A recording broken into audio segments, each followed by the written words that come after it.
नमस्कार. नमस्कार सगळ्यांना मनापासून नमस्कार करते. येतोय आवाज? आणि सद्गुरूंच्या चरणी नतमस्तक होऊन आजच्या या भागाला प्रारंभ करते. जय जय रघुवीर समर्थ, जय जय रघुवीर समर्थ. वक्रतुंड महाकाय कोटि सूर्य समप्रभ. निर्विघ्नं कुरु मे देव सर्वकार्येषु सर्वदा.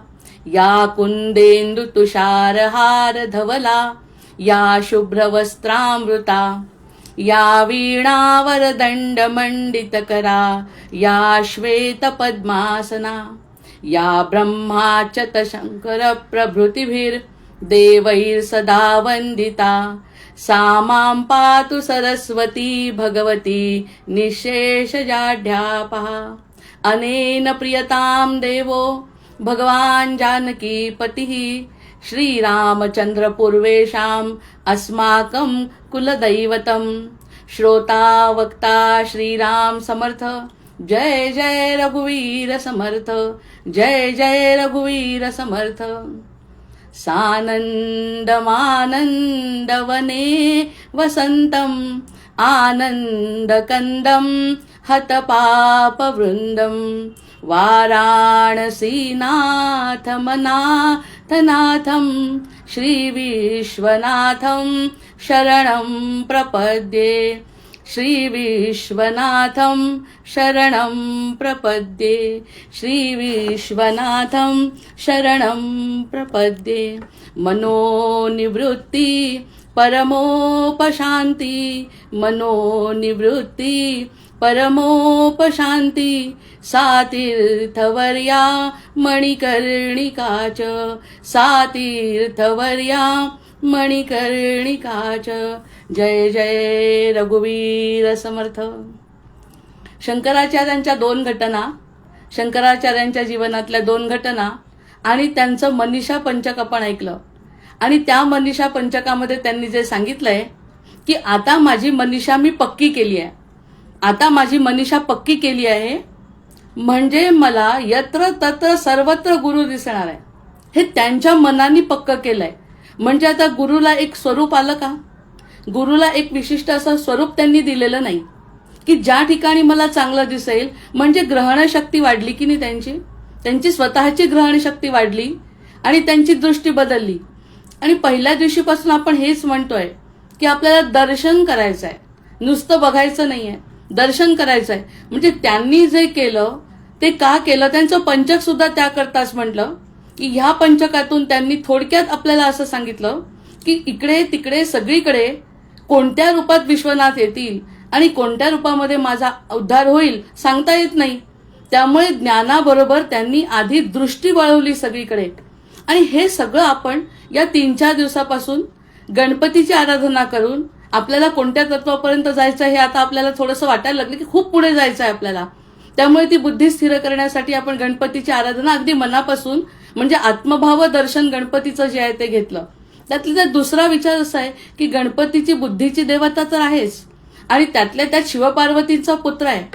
त्यामुळे आपल्याला जे महाशिवरात्रीपर्यंत शिवपार्वतींचं स्वरूप जाणून घ्यायचं आहे किंवा स्वतःचं स्वरूप जे आता हळूहळू उलगडणार आहे, त्यासाठी आता गणेशांची उपासना मनापासून जर दर्शन त्यांचं घेतलं, त्यांना काय अपेक्षित आहे हे सगळं आधी बुद्धी दे गणनायका.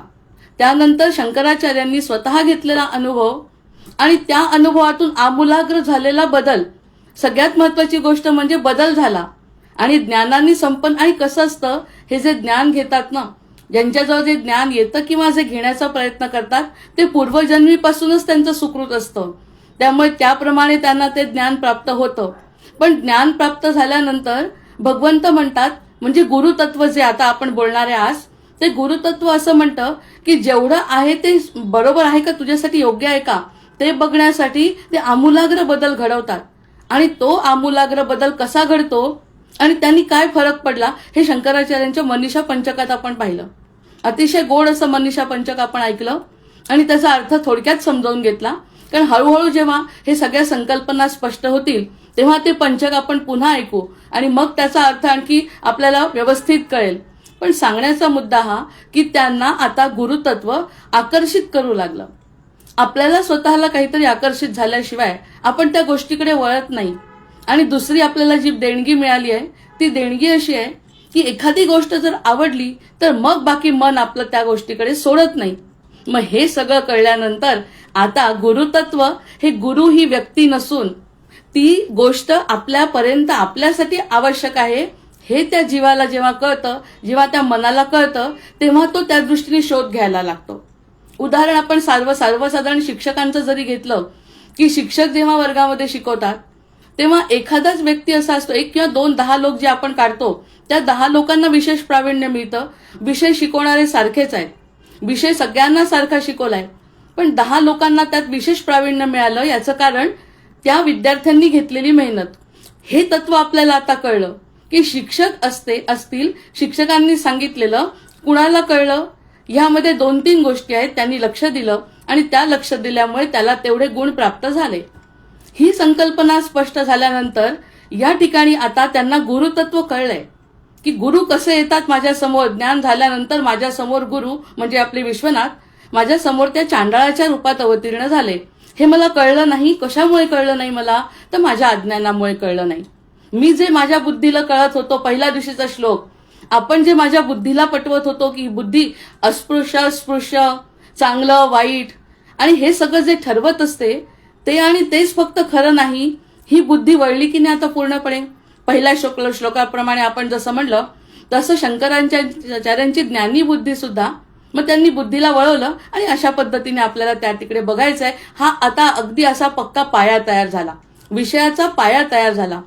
मग त्या ठिकाणी त्यांनी जर म्हटलं की हे बघितल्यानंतर मला अचानकपणे डोळे उघडले, डोळे उघडल्याने काय फायदा झाला. जर दृष्टी मिळाली आपल्याला आणि डोळे उघडले, फायदा काय झाला.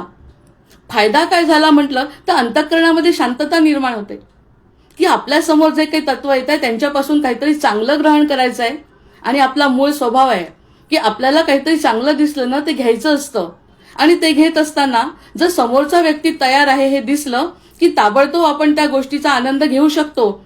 घेण्याची क्षमता वाढते, आपलं लक्ष त्या ठिकाणी. मग अशी शांतता एकदा मनामध्ये प्रस्थापित झाली, हे ह्या ठिकाणाहून मला काहीतरी घ्यायचंय, त्या ठिकाणी गुरूंचं अवतरण होतं. मग ते ठिकाण त्यांनी सांगितलं. कोणत्याही क्षणी एखादी लहान मुलगी सुद्धा तुमच्या समोर येईल आणि एखादी गोष्ट पटवून जाईल आणि त्यातून तुम्हाला ज्ञान होईल आणि ज्ञान झाल्यानंतर तुम्ही आनंदी व्हाल. त्या ठिकाणी तुमच्या मनात असं येणार नाही की त्या मुलींनी कसं काय सांगितलं आणि ती मुलगी माझ्यापेक्षा लहान आहे, तो मुलगा माझ्यापेक्षा लहान आहे, तो एखाद्या पक्षाच्याकडून त्याला काही शिकता आलं ते लहान आहे, हे काही मनात येणार नाही. मनात काय येईल फक्त की ते मला आनंद देऊन गेलं, ती गोष्ट मला आनंद देऊन गेली. अशा आनंदाचा शोध प्रत्येकाने घेतला पाहिजे. असं या शंकराचार्यांच्या चरित्रातून किंवा त्यांच्या एकूण विचारांमधून दिसतं की प्रत्येक क्षणी म्हणजे क्षणाला अमर करा. पुढे काय आहे ठेवलेलं त्यापेक्षा जे समोर माझ्या समोर येत आहे आणि ते जर माझ्या मनाला आनंद देत असेल तर त्या आनंद देणाऱ्या गोष्टींकडे माझं लक्ष गेलं पाहिजे. मग आता मनात आपल्या प्रश्न येतो, मग गुरुतत्व असेल काय. गुरु पण नाही म्हटलं, व्यक्ती पण नाही, मग गुरुतत्व काय आहे. तर गुरुतत्वामध्ये अशी कोणती शक्ती दडलेली आहे की ज्या शक्तीसाठी आपण इतके सगळेजण प्रयत्न करतो की गुरु मिळावे हा प्रयत्न करतो. अशी कोणती शक्ती आहे. कारण सामान्य पातळीवर गुरुची व्याख्या करणं अत्यंत अवघड आहे. मग त्यांनी शिकवलं, आम्ही लिहिलं, त्याचं उत्तर दिलं, गुण मिळाले आणि मी पास झालो, हे सुद्धा गुरूंचं कार्य आहे. जे आपण गणपती बाप्पांना म्हणत असताना म्हटलं, वक्रतुंड, माझ्या शाळेचे सगळे निकाल माझ्या बुद्धीच्या भरोशावर लागले. त्यामुळे गुरूंनी, ज्या शिक्षकांनी, त्या ठिकाणी गुरु म्हणत नाही आपण त्यांना, शिक्षकांनी शिकवलं, आम्ही ते ग्रहण केलं, त्याचे गुण मिळाले, त्याचा जीवनात उपयोग झाला. मग आता तत्वाबद्दल बोला म्हणतात ते शिक्षक तर संपले. आता शाळा संपली, शिक्षक संपले. कारण आपल्याला जे दिसतात तर फक्त आठवणीतच राहतात ते गुरु शिक्षक आता. पण आता ते तत्व संपत नाही म्हणतात. ते जे शिकवण्याचं तत्व आहे ना ते संपत नाही. हा अद्वैताच्या सिद्धांताकडे नेणारा भाग आहे की ते जे आपल्याला आवडत होते ते शिकवत होते. म्हणजे आपण आयुष्यभर शिकणारे असतो, विद्यार्थी असतो. फक्त आपले शिक्षक बदलतात. मग शिक्षक बदलतात म्हणजे ते शिक्षक तर आपल्या समोर येत नाही. मग आता आम्हाला ज्या शिक्षकांची गरज आहे जे ज्ञान मिळणार आहे ते तत्वाबद्दल बोलायचंय. मग ते तत्वाला कसं सांगणार आम्ही समजावून? हे समजावं लागेल आधी. ते तत्व समजल्यावर आपली ग्रहण शक्ती वाढेल आणि आपलं त्याकडे लक्ष जाईल. आणि प्रत्येकाला वेगळा गुरु मिळतो, प्रत्येकाला वेगळी संधी मिळते, प्रत्येकाला वेगळं संकट मिळतं. ही त्या नियंत्याची लीला आहे. कोणत्या रूपामध्ये त्याला समजावून सांगेल आणि तो व्यक्ती शांत होईल. आणि शांत होणे हेच तर गुरुचं काम आहे. दुसरं काहीही काम नाही आहे गुरुचं, की जीवाला कल्याण करून त्या क्षणीचा आनंद त्याला देता येणे. मग आता ज्ञान म्हणजे गुरु आहे. हे जे ज्ञान देणार आहे ना, ते ज्ञान व्यक्ती नाही. कशाने मी शांत झालो? समजा एखाद्या वेळेस आपल्याला विष्णू सहस्रनाम म्हणता आमच्या घराण्याची परंपरा आहे आणि विष्णू सहस्रनाम म्हणून एखादा जीव जर खरंच शांत होत असेल तर ते ज्ञान जे विष्णू सहस्रनामातून आलेलं तो त्याचा गुरु आहे. कारण त्यामध्ये ती शक्ती आहेच. सगळ्यांमध्ये त्या सगळ्यांनी ऐकलं तरी शक्ती आहे, पण प्रत्येकाला जाणवत नाही ना. मग प्रत्येकाला जर ती शक्ती जाणवत नाही, कारण ग्रहण क्षमता कमी जास्त असते. ह्यावरती भर आहे आपला आता, की जी ग्रहण क्षमता जशी असेल तसं गुरुतत्व आपण अंगीकारू शकतो. आणि त्याचा शेवटचा मुद्दा काय आहे, की आपल्याला समाधान मिळालं पाहिजे, आपल्याला आनंद मिळाला पाहिजे. आणि जो क्षण आपल्याला आनंदाचा मिळतो तो ते तत्व म्हणजे ते विष्णू सहस्त्रनाम असो, की एखादं गणित असो, की एखादी लहान मुलगी असो, एखादा प्राणी असो, एखादा पक्षी असो. पण त्याच्याशी बोलून आपण आता पुष्कळदा बघतो की या व्हिडिओमधून की प्राण्यांसोबत एखादी व्यक्ती आनंदी राहते आणि ती अगदी आनंदात सुखात असते. तो त्याचा गुरु समजायला हरकत नाही, कारण तत्व आहे हे. चांडाळाच्या रूपात जर येऊ शकतो तर पशुपक्ष्यांच्या रूपात येणार नाही का? म्हणजे माझ्या बुद्धीला, माझ्या संस्कारांप्रमाणे, माझ्या पूर्वजन्मीच्या पुण्याईप्रमाणे कोण समोर येईल आणि आनंद देईल सांगता येत नाही. मग ते तत्व पकडायचं आहे आपल्याला आता. म्हणजे शंकराचार्यांची जी व्यापक दृष्टी झाली, त्यांनी सगळ्यांना व्यापक करून टाकलाय, की सगळं अगदी ब्रह्मापासून मुंगीपर्यंत एकच तत्व आहे. तुम्ही आनंद कशात शोधता हा प्रश्न तुमचा आहे. असं जेव्हा म्हटलं तर मग आता ज्ञान गुरु आहे यावरती आज एक जर कोणाला टिप्पण घ्यायचं असेल तर मुद्दा लिहू शकता, की ज्ञान हेच गुरु आहे. मग ज्ञान हे गुरु झाल्यानंतर मग ते झाल्यानंतर स्थिर होण्याची जबाबदारी कोणाची? त्या ज्ञानावर आनंद मिळतोय, मग एकदा मिळाल्यानंतर पुन्हा ती गोष्ट सोडून दिलेली चालेल का? नाही. मग त्यावरती स्थिर होण्याची जबाबदारी कोणाची आहे? ती आपली आहे. मग ते योग वसिष्ठामध्ये जसं सांगितलंय की पौरुष प्रयत्न याला म्हणतात, की कळलंय ना तुम्हाला काहीतरी, त्या ठिकाणी तुम्हाला आनंद मिळतोय ना, मग त्या ठिकाणी तुमच्या मतीला स्थिर करा. त्या ठिकाणी आता मनाचे स्तर सुद्धा आपण हळूहळू बघतोय. फक्त सुरुवातीला गुरुतत्व कळत असताना त्याला स्थिर. मग आता ते ज्ञान जे आहे ना, ते ज्ञान काय करतं? ते कोणतं ज्ञान आहे? अतिशय सुंदर मुद्दे सापडतात या ठिकाणी. ते ज्ञान कोणतं? त्याच्यातूनच आपल्याला आपल्या आत्म्या परमात्म्यापर्यंत जाता येईल. ते कोणतं ज्ञान आहे? जे आतापर्यंत शिकलो, त्यांनी परीक्षा पास झालो, त्याचा आयुष्यभर उपयोग करून गेला आणि ती बुद्धी अजूनही जागृत आहे, शाबूत आहे. पण ती बुद्धी आपल्याला पुढे नेण्याच्या कार्यात पडू शकत नाही ना. त्या ठिकाणी गणपतीला पुन्हा आवाहन केलंय की आता पुढचं काहीतरी शिकव. या 4थी पास झाल्यानंतर जर 10वीचा प्रयत्न असतो तसा पुढे, तर ते कोणतं ज्ञान आहे? ते कोणतं ज्ञान आहे म्हटल्यावर ती जी तंद्री असते ना आपली एक प्रकारची, की मला सगळं मिळालंय आणि इतकंच सुख आहे, या देहामध्ये सुख आहे, किमान या पूर्ण सृष्टीमध्ये ब्रह्मांडामध्ये जे मिळत आहे ते सुख आहे, असं जेव्हा बुद्धीला पटतं. पण कधीतरी एखादं जेव्हा संकट येतं ना, त्यावेळी एकदम निराशा येते. मग जेव्हा ती निराशा येते तेव्हा तो व्यक्ती विचार करतो, असं सुख आणि दुःख तर येतच आहे, मला प्रत्यक्षामध्ये निखळ आनंद का नाही मिळत आहे? म्हणजे सततचा असा पक्का आनंद का मिळत नाहीये? असा विचार प्रत्येक मुमुक्षूच्या मनात येतो, की आपल्याला काहीतरी शाश्वत निरंतर असं तत्व मला कळलं पाहिजे. असं जेव्हा त्याच्या मनात येतो तर ती तंद्री असताना ती झोप, अज्ञानाची झोप, ती खाडकन उघडते. अरे या ठिकाणी कितीही मन लावलं, ते या ठिकाणचं जे मन आहे ना माझं, त्या ठिकाणी कितीही लावलं आणि कितीही प्रयत्न केले, कितीही पौरुष प्रयत्न केले आणि स्वतःचं मन तिथे स्थिर करण्याचा प्रयत्न केला, तरी कोणत्या ना कोणत्या तरी झटका बसतोच. म्हणजे सतत स्थिर असा आनंद मला त्या ठिकाणी मिळत नाही. म्हणजे तंद्री असते ना, की एक प्रकारचं आपल्याला कळतच नाही जीवन कसं. आहार निद्रा भयमैथुनांच, हे पशूंचे गुण आहेत. म्हणजे आपण जर तसं वागत असू तर ते पशुवतच जीवन आहे, नरदेह येऊन सुद्धा. म्हणजे त्या आनंदात आपण जी होतो ती निद्रा लागलेली असते एक प्रकारची. तसं जागृत असून निद्रा, आपल्याला खरं दर्शन घ्यायचं आहे ना जीवनाचं, त्यामुळे तशी जर निद्रा लागली असेल तर ती खाडकन उघडते. अशा प्रकारचं जर तू झोपला ना तर तुला कधीही जागृत अवस्था येणार नाही आणि तुला खरं सुख मिळणार नाही. कारण तुझी बुद्धी यामध्येच रमत राहते. मग हे जे खाडकन ते ज्ञान आहे. ते ज्ञान कोणतं? हे खरं नाही, ह्यामध्ये मला खरं सुख मिळत नाही. मग हे कसं कळलं? कुठून कळलं? हा ज्याचा त्याचा वैयक्तिक प्रश्न आहे. कुठून कळलं? कोण कारणीभूत झालं? ते जे कारणीभूत झालेलं तत्व आहे ना, ते गुरुतत्व आहे. आणि आपले सद्गुरू जे असतात ना, ते आणखीन एक वेगळा प्रकार. कसा? ते सद्गुरू, त्यांच्याकडे आपण जातो, त्यांनी काही सांगितलेल्या गोष्टी करतो, मग ते केल्यावर ते आपले सद्गुरू पथदर्शक असतातच. पण ज्ञान आपल्याला जे पाहिजे ते तेच देतील. कधी देहात असतील, कधी नसतील, कारण आपली भूक तर ज्ञानाची आहे. मग ते ज्ञान जेव्हा मिळायचं असेल तेव्हा ते सद्गुरू आपल्याला जो मंत्र देतात तो तर आपण करतोच, पण त्याच्या व्यतिरिक्त शांती मिळते आपली. त्याचा उपयोग त्या माळेनी आणि त्यांच्या नामस्मरणाने ते होतोच होतो. त्याच्या व्यतिरिक्त आम्हाला ज्ञान घ्यायची जी उर्मी असते ना, ती उर्मी या ठिकाणी खाडकन आपण जागं होतो. हे खरं नाही. तो काय करतोय? गुरु आपल्याला हातात जर माळ दिली किंवा त्यांनी जी कोणती एखादी दीक्षा दिली तर खाडकन असं सांगतो, काय खरं नाही. काय खरं आहे वाटत होतं आपल्याला, त्यालाच जर त्यांनी सांगितलं खरं नाही, तर हा आपल्या बुद्धीला एक प्रकारचा धक्का बसतो. हा जो धक्का बसतो ते पटवून देतं की आतापर्यंत आपण जे जीवन जगलो, अगदी साध्या गोष्टी आहेत या.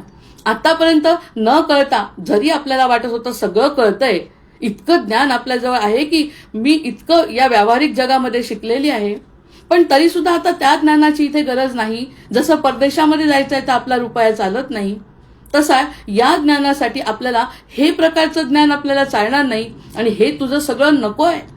जे नको आहे ते काढून टाकणं गुरुचं काम आहे. हे तुझं खरं नाही, हे तुला मिळणार नाही, हे तुला मिळवल्यानंतर तुला आनंद मिळणार नाही. हे तू जो मूळ स्वरूपात जागृत करायचं आहे. जसं हनुमंतांना केलंय ना जांबुवंतांनी, तसं मूळ स्वरूपात तू आहे तसं जागृत होण्याचं तत्व आहे. जे नाही ते बाजूला करायचं, जे आहे ते वर उठवायचं. जे तुझ्याजवळ आहे ते वर उठवायचं आणि नाही ते. मग हे प्रत्येक जीवाला आनंद होतो की नाही? आपल्याजवळ ही गोष्ट आहे आणि तीच गुरु म्हणतात पुढे ने. मग ती पुढे नेत असताना जीवाला किती आनंद होतो. आतापर्यंत नको असलेल्या, आवडत नसलेल्या गोष्टी सुद्धा आपण केल्या, तेव्हा मग करताना जबरदस्तीने केल्या, प्रयत्न केले, यश मिळालं नाही मिळालं, तो तिकडचा भाग आता आपल्या डोक्यातून निघून जातो. या ठिकाणी म्हणतात तू करत राहा, तुला जे हवंय ते करत राहा, आणि ते केल्यानंतर प्रत्येक क्षणोक्षणी तुला आनंद होणार आहे.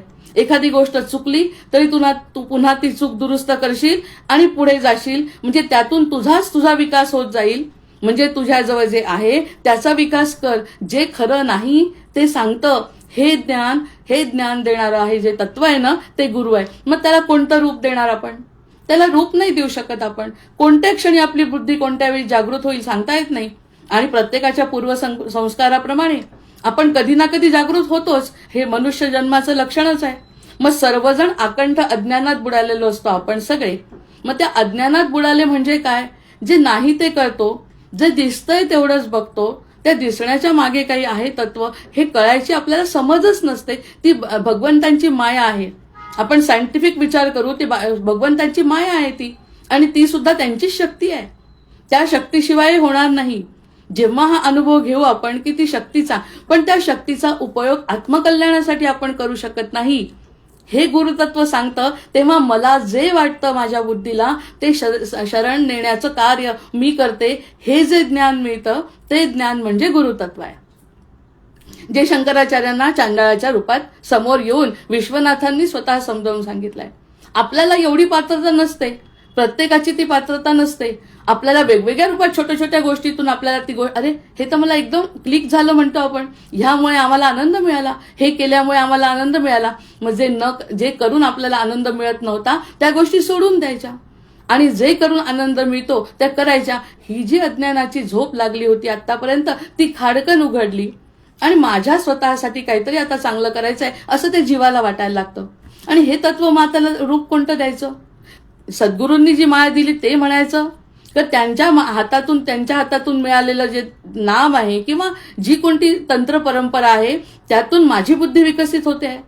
म्हणजे गुरूंचे आशीर्वाद आहेत, माळ आहे, त्यांची साधना आहे, पण प्रयत्न पण माझे आहेतच ना.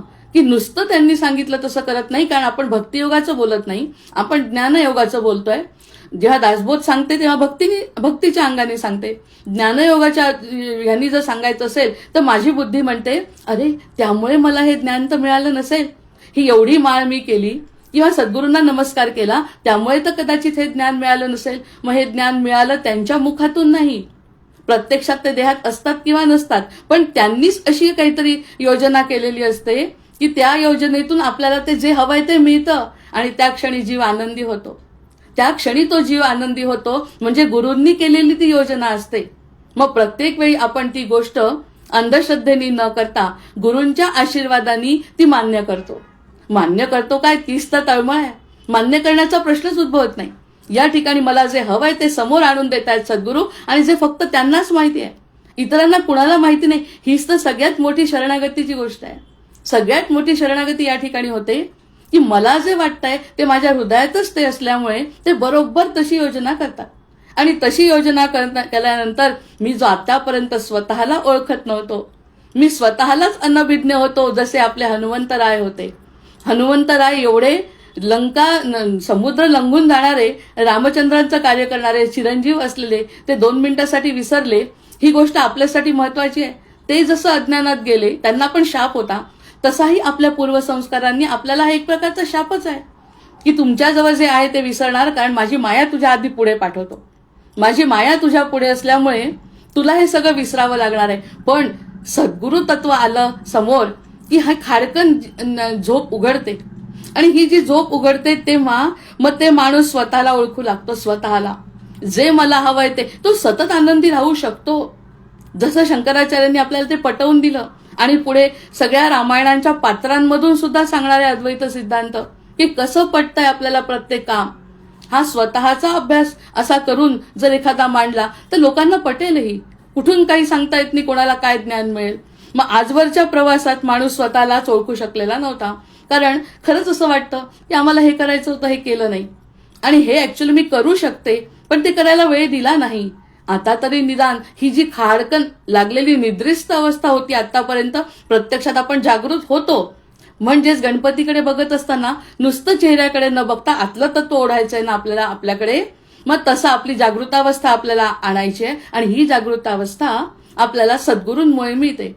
मग ते तत्व कोणतं आहे तर ते तत्व म्हणजे चराचरात व्यापून आहे. त्यांनी जसं शंकराचार्यांनी सांगितलं की अगदी ब्रह्मापासून मुंगीपर्यंत, चांडाळापासून तर द्विजापर्यंत, आणि सगळीकडे घटाघटा, सोन्याचा घट असो का मातीचा घट असो, त्या ठिकाणी आकाश एकच आहे ना.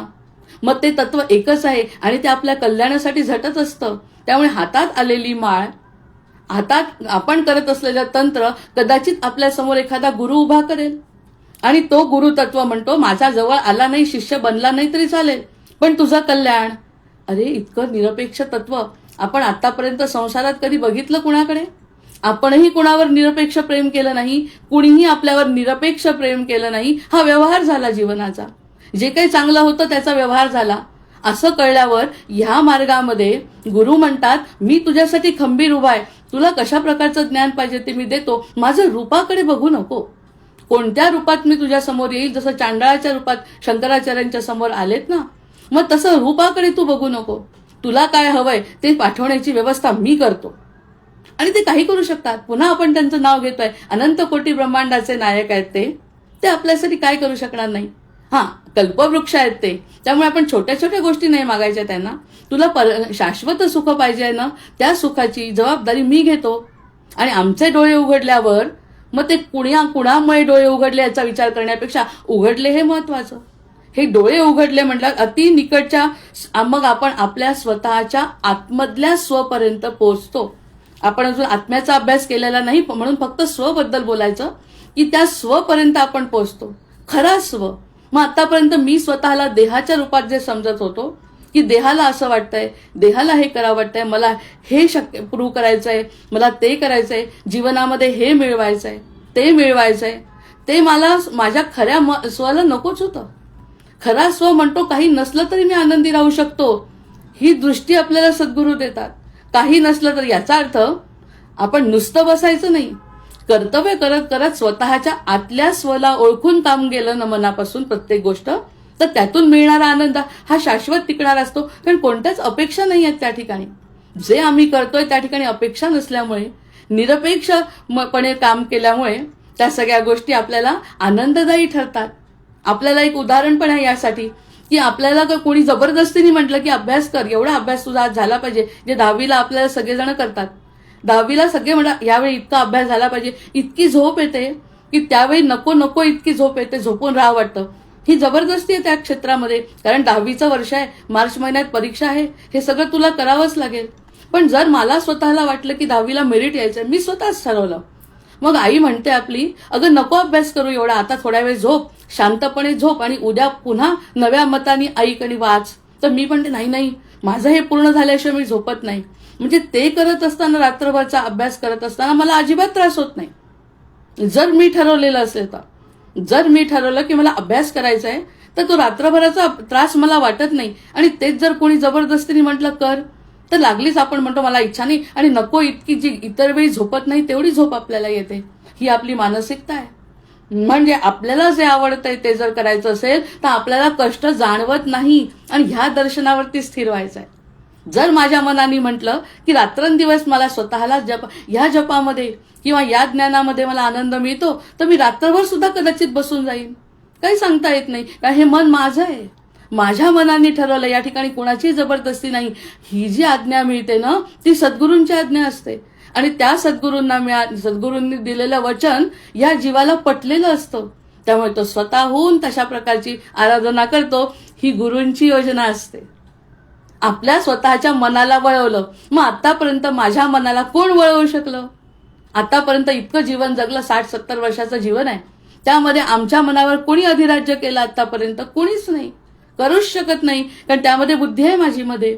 त्या बुद्धीला हे पटत नाही. हा काही निरपेक्ष प्रेम नाही, हे काही निरपेक्ष सेवा नाही, असं बुद्धी सारखी पटवत असते. मग त्या इथे बुद्धीच नाही राहिली ना. बुद्धी न राहिल्यामुळे सद्गुरु तत्व म्हणतात मी तुझ्या कल्याणाचं करतो, हे इतकं पटलंय प्रत्येक जीवाला. ते पटल्यामुळे तो काय करतो मग आता? मग त्या ठिकाणी मला की नाही तुम्ही कितीही सांगा, आणि त्यांनी सांगितलं 1 तर हा करतो 10 माळा. अरे त्यांनी सांगितलं या एकातून मिळतंय ना, मग आम्ही 10 माळा करतो. म्हणजे प्रयत्न वाढले ना. त्यांचं तेच म्हणणं आहे दर्शनशास्त्रामध्ये. दर्शनशास्त्रामध्ये प्रयत्न आणि अनुभव हे सगळ्यात महत्वाचं आहे. कृती महत्वाचीच नाहीये. तुम्ही गंगेला गेलेच पाहिजे असं आवश्यक नाही. घरूनही गंगेचं दर्शन करू शकता मानसपूजेमध्ये. आपल्याला वेळ नसतो म्हणून आपण मानसपूजा रोज म्हणत नाही, त्या मानसपूजेतून सुद्धा खूप साध्य होतं. मग या सगळ्या गोष्टींचा विचार केला तर मनच सगळ्यात महत्वाचं आहे. मन, बुद्धी, चित्त, अहंकार सगळा सद्गुरू हिरावून घेतात. म्हणजे आपण म्हणतो की जसं कृष्णाने म्हटलं की माझ्याकडे जो येतो ना तो माझा होतो, आणि इतका तो स्वार्थी आहे कृष्ण की तो म्हणतो तुझं कल्याण करेपर्यंत तू माझ्याकडे आला तर मी तुझं कल्याण करतो. स्वार्थ दिसतो आपल्याला, आपल्याकडे ओढतो, प्रत्यक्षामध्ये आपल्या कल्याणाचं ते आहे, त्याला माहिती आहे. मग असं मन, चित्त, बुद्धी, अहंकार सगळं जर गुरूंनी ओढून घेतलं असेल आनंदाने, आणि आम्ही ते दिलंय, आम्ही आनंदाने दिलंय. त्यामुळे गुरूंनी जर सांगितलं की 1 बादलीभर पाणी, 1 लोटा जल तू कशाला तरी चढव, असं जर त्यांनी आपल्याला सांगितलं तर आपण एकदा सांगितलंय सोमवारी 10 सोमवार करून टाकतो. आणि प्रत्यक्षात जर समजलं नसेल, आपल्याला त्याचं ज्ञान नसेल, तर आपण एकदा सांगितलं तरी करायचं की नाही याचा विचार करतो. या सोमवारी जाण्यापेक्षा पुढच्या सोमवारी जाऊ म्हणतो. हा जो मानसिक खेळ चालतो तो मनावरच घाला घालतो तो, आणि ते मन खेचून घेतल्यामुळे मन अगदी तयारच असतं केव्हाही. गुरूंनी सांगितलंय मला करायचं, त्यांनी सांगायचं, त्यांचा शब्द तोंडातून बाहेर पडायच्या आत व्यक्ती तयार असतो करायला. मग ही जे दर्शन झालंय त्याला ते कुणाच्या रूपात झालं? सद्गुरूंनी माळ दिली हातात, सद्गुरूंनी दीक्षा दिली हातात, पण सद्गुरूंनी मोकळं केलं, आपल्याला मोठं करून टाकलं, विस्तार पावला आपल्या मनाचा. आणि जिथे जाशील ना तिथे तुला गुरुतत्व जाणवेल, आणि त्या ठिकाणाहून तुला आनंद मिळाला की समजून जा माझा आशीर्वाद आहे. कारण आनंदाचं तत्व आपल्या समोर उघडं करतायत. मग या प्रमादाच्या जाळ्यात जर अडकलेलो असतो ना जीव, कसं झालं आता? याचं जरी उत्तर जर तुम्ही कोणाला विचारला, मी आता या ठिकाणी याचं काय उत्तर आहे, या सगळ्या समीक्षणाचं उत्तर काय आहे, तर आपण सुद्धा देऊ शकणार नाही. असं ते आतून चाललेली सूक्ष्म प्रक्रिया आहे, आणि त्या सूक्ष्म प्रक्रियेला आपण शब्दात वर्णन करू शकत नाही. मग हे म्हणतात भागवतकार की हरी अनंत, हरी कथा अनंता. मग त्यांच्या जशा अनंत कथा आहेत, आम्हाला सुद्धा अनंत विचार आहेत आता मनामध्ये, पण सांगता येत नाही. शब्दांच्या पलीकडलं सगळं चाललंय. असं जर दर्शनशास्त्र आपल्या समोर उभं राहिलं तर ती गुरुची कृपा असते. आणि पहिल्यांदा गुरुची कृपा झाली तर काय होऊ शकतं? काहीही घडू शकतं. पण आपली बुद्धी, चित्त, अहंकार सगळं त्याच्याजवळ आपल्याला ठेवावं लागतं. म्हणजे आपल्याला देहातून बाजूला करून आपल्याला त्याला वरच्या स्तरावर न्यायचं आहे. कारण आहार निद्रा भय मैथुनांच्या असं जर करत आपलं जीवन संपलं तर तो पशु आणि मी यात फरक नाही हे गुरु सांगतात. तू कोण नाही हे सांगतात. कोण आहे पेक्षा तू हे करायचं नाही. हे करून तुला आनंद मिळाला का? नाही. मग आता पुढे जावं लागेल की नाही. मग असा हा जो सद्गुरू आहे ना, आता हा आपण ज्ञानमार्गात म्हटलं मुक्तीच्या मार्गावर नेतो, तो मुक्तीचा मार्ग वगैरे शब्द सोडून द्यायचा. आनंद मिळाला की हा जो रस्ता आनंददायी जर असेल तर हा आनंद या क्षणापासून मिळाला, मार्ग कुठेही का जाईना, मला त्याचा फरक पडत नाही. मार्ग अगदी त्या तिथे विश्वेश्वरापर्यंत जाओ की आणखी कुठे अगदी स्वर्गात जाओ की विष्णूंच्या पायापर्यंत जाओ किंवा जवळच असो कुठेतरी, ह्या मार्गाचा माझा काही संबंध नाही. मार्गावर मी सद्गुरूंच्या सोबत आहे आणि त्या ठिकाणी तो जो मार्ग आहे तो मुक्तीचा मार्ग हे नाव म्हणण्यापेक्षा माझा आनंदाचा मार्ग आहे. हा माझा आनंदाचा मार्ग आहे. या आनंदाच्या मार्गावर माझं पहिलं पाऊल पडलंय. मग हे गुरुकृपा आहे. मग आपण काल त्यांना जी गुरुकृपा झाली ते आपल्याला समजून घेण्यासाठी आपण हा भाग बघतोय. त्यांचं मनीषा पंचकावरती आपलं चिंतन भरपूर झालंय आणि त्या अनुषंगाने ज्ञान म्हणजे गुरु आहे, मग गुरु म्हणजे तत्व आहे आणि गुरु सद्गुरू आपल्याला त्या तत्वापर्यंत नेतात. आणि प्रत्येकाचा एक सद्गुरू असतो नसेल तरी मनातल्या मनात तरी कोणीतरी कोणाला मानतं. ते सद्गुरू तत्व जर त्याच्यासमोर आपण शरण गेलो तर आपल्याला मुक्तीच्या मार्गावर नेतात. हे जे वाक्य आहे त्यामध्ये आपण म्हणू आनंदाच्या मार्गावर नेतात. आपण साधे साधे शब्दांनी वेदांत शिकू शकतो. आनंदाच्या मार्गावर. आणि आपण कशाचा शोध घेत होतो आतापर्यंत? आनंदाचाच तर घेत होतो. आतापर्यंत आनंद मिळावा आणि तो आतापर्यंत मिळवत होतो मला मिळावा मला मिळावा मला मिळावा, हा पण एक अज्ञान आहे. आणि त्यानंतर आता जर ह्या मार्गावर जायचं असेल तर आनंद स्वतः तर घेतलाच आहे, पण तो इतरांना सुद्धा देण्याची इच्छा होते. म्हणजे आतापर्यंत देण्याची पण इच्छा वाढते. आनंद ही अशी गोष्ट आहे की ती स्वतःजवळ ठेवत नाही. ज्ञान अशी गोष्ट आहे ती फक्त स्वतःजवळ नाही, ती वाटण्याने वाढते. मग आनंद सुद्धा जर एखाद्या जीवाला झाला तर तो आनंद स्वतःजवळ ठेवत नाही. म्हणजे आपण निरपेक्ष क्षेत्रामध्ये पदार्पण करतो. जे निरपेक्ष जे साधू संतांचं क्षेत्र आहे त्यांना कधीही कोणाचं सुख नसतं, दुःख नसतं, राग नसतो, लोभ नसतो, द्वेष नसतो. उलट इतरांचं कल्याण करण्याची इच्छा असते. त्या क्षेत्रामध्ये पाऊल आहे. त्या क्षेत्रामध्ये आपणही तसंच होतो. याचं कारण असं की ते जसे करतात त्यांनी आनंद दिला, अरे हा आनंद मला मिळाला, आणखी कोणाला तरी मिळावा, मग आणखी कोणाला तरी मिळावा, आणखी कोणाला तरी मिळावा. आणि सगळे मे धिस ट्राईब इन्क्रीज. इंग्लिशमध्ये एक पोएम आहे, मे धिस ट्राईब इन्क्रीज. ही जी ट्राईब आहे ना, ही जी जमात आहे ना, ती अगदी वाढत जावी आणि असा अतिशय आनंदमय असा संसार व्हावा, अशी जर माझ्या मनात इच्छा निर्माण झाली तर ती गुरूंची कृपा आहे. आणि ते तत्व कोणतं आहे? ते तत्व म्हणजे कोणाच्या रूपात कोण सांगता येणार नाही. सद्गुरूंनी ते स्वतःजवळ बांधून सुद्धा ठेवलेलं नाही की मी म्हणजे मीच तुला ज्ञान देणार, असं अजिबात म्हणत नाही. की आपण जसं म्हणतो मुलीला की मी शिकवलंय बरं, आयुष्यभर लक्षात ठेवायची ही गोष्ट, हे तिचे असं काही अपेक्षाच नाही. त्या ठिकाणी सद्गुरू म्हणतात जिथून तुला मिळालं ना तिथून मिळण्यासाठी तुला आशीर्वादच देतो. जिथून मिळेल तिथून तू जमा कर. जसं आपल्या दत्तात्रयांनी 24 गुरु केले, जसं यांनी चांडाळांना गुरु केलं, तसं तुला जिथे वाटतं तिथे जा आणि गुरु घे, गुरु तत्व घे, स्वीकार. फक्त तू त्याचा स्वीकार कर आणि ते स्वीकार करण्यासाठी प्रयत्न तुला करावे लागतील. आशीर्वाद माझे आहेत. म्हणजे आपल्याला आज गुरुतत्वातलं सगळ्यात मोठं तत्व कोणतं की जे मी ग्रहण करू शकतो. आणि ते मी ग्रहण का करू शकतो? कारण की सद्गुरूंनी कृपा केली आहे. म्हणजे सगळं एकातेकच आहे. वरच्या भागामध्ये जर जायचा विचार केला तर सगळं एकातेक आहे, हा पण विचार करायला लागतो. आणि हा जेव्हा विचार करतो आपण तेव्हा समजतं हे किती गोष्टी अनुभव घेण्यासारख्या आहे बोलण्यापेक्षा. मग सद्गुरू मात्र त्या मुक्तीच्या मार्गावर नेतात. या ठिकाणी जर आपण थांबायचं असेल तर तो मार्ग आहे अमृताचा. अमृताच्या मार्गावर म्हणजे आपण अमृताच्या मार्गावर म्हणजे अमर होण्याचा. आणि अमर होणं, काशी विश्वेश्वराला पोहोचणं म्हणजे अमरत्वच मागतोय की नाही. कारण प्रत्येकाची इच्छा आहे मणिकर्णिका घाटावरती माझं देहाचं दहन व्हावं. ही जी संकल्पना आहे त्या संकल्पनेला पुढे नेण्यासाठी शंकराचार्य आपल्याला या क्षणी तयार करतात. या क्षणी तो मार्ग सुरू झाला. मग देहाचं काही का होईना हा नंतरचा भाग बोलण्यात येणार आहे. पण हे जेव्हा म्हणतो हा अमरत्वाकडे जाणं म्हणजे मुक्त जीवन, आनंदी जीवन, आनंदी जीव झाला की आपल्या आयुष्याचं सार्थक झालं. आणि हे कोणा इतरांवर अवलंबून नाही आहे, हे माझं मला करायचं आहे. त्यामुळे ज्या ज्या ठिकाणी चांगलं दिसेल त्या त्या ठिकाणचं चांगलं उचलून घेऊन मी 1 मिनिटं जरी खुश झाली तर त्या मनाला आवड निर्माण होते आणि मन ते आणि तेच करायचा प्रयत्न करतो. हे आपल्या मनाची चांगली गोष्ट जी आतापर्यंत आपल्याला माहितीच नव्हती. आणि ती माहिती होणं म्हणजेच अज्ञानाचा नाश होणं. अज्ञानाचा नाश होणं म्हणजेच आनंदाकडे आपलं पहिलं पाऊल पडणं. मग जागं होताच काय होतं? जागं होताच शिष्याला आपल्या अंतःकरणामध्ये जे दडलंय की नाही ते सगळं बोलावं वाटतं. अंतःकरणात दडलेलं बोलावं वाटतं. म्हणजे जीवाचा जीवलक जसा म्हणतो आपला सद्गुरू समोर उभा आहे. मग आत्मनिवेदन भक्तीकडे 9वी म्हणतात की ज्या ठिकाणी शिष्य आपल्या सगळं मनातलं सांगतो, ज्या चुका झाल्या, जे काय मला करायचंय, मग ते म्हणतात ते सगळं सांगून मोकळं हो.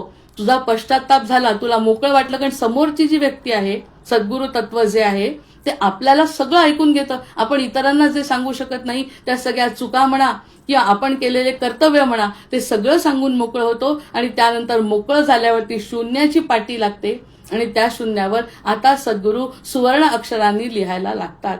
आणि त्यांचं जे सुवर्ण अक्षर आहे ते आपल्याला अमरत्वाकडे नेणार आहे ह्याची किती लोकांची खात्री आहे? शंकराचार्य शब्दातून पटवून देणार आहेत आपल्याला. प्रत्येक पात्र आपण घेऊ लागेल तर रामायणातलं जोपर्यंत वेळ आहे त्या पात्रावरती कशी कृपा आहे, ज्या ठिकाणी कृपा नाही ते कसं आहे, ज्यावरती कृपा आहे ते कसं आहे, त्यामध्ये ते कसे पुढे गेले हे शास्त्रशुद्ध आपण ऐकून घेऊ.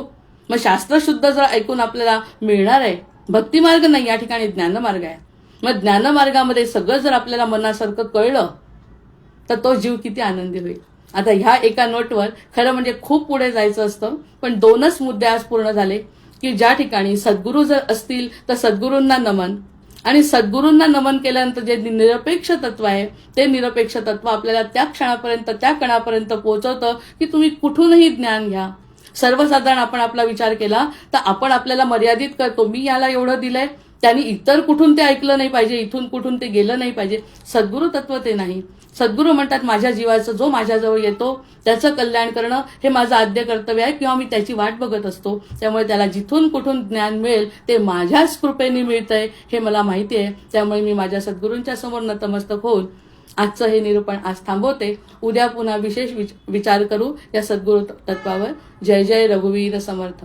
भर्जन भव बीजाचे अर्जन सुख संपत्तीचे तर्जन यमदूताचे राम गर्जन बोला राम राम राम बोला राम राम राम बोला राम राम राम. आवाहनम न जानामि तवार्चन पूजांचैव न जानामि क्षम्यतां परमेश्वर क्षम्यतां परमेश्वर क्षम्यतां परमेश्वर. जय जय रघुवीर समर्थ.